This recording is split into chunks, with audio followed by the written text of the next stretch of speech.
The Murrow legacy is solid reporting, and by that I mean information gathering, both journalistically or whether you're an ad exec or a PR person.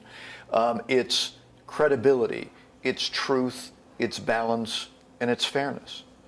Well, obviously, we've gone from an era where if you were a print journalist, you were a print journalist and you wrote for a newspaper, physical paper, and that's no longer the case. So we needed to retool to make sure that all of our journalism students could function on all media platforms, whether it was shooting video like you're doing now or editing that video, but equally strong writing and reporting skills, know how to write a newspaper story as well as edit a television story or some amalgam of the two that will end up on the web. Everyone in journalism recognizes Murrow as the inspiration.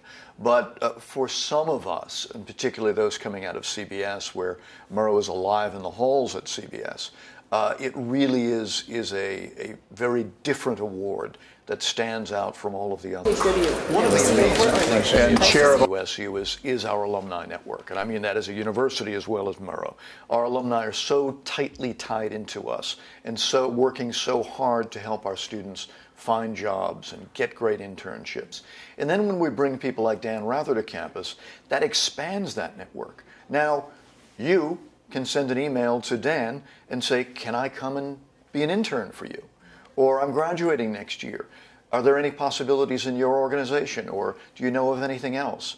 And that just changes the playing field entirely. Dan Rather, he took me aside as we were after dinner on Friday night, just before he left, and he said, you know, this was so moving for me. This was so important to me.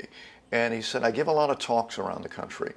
But for this, and you heard how he speaks, he says, I dug down into my soul and I gave everything that I could to those students because I was so honored to be asked.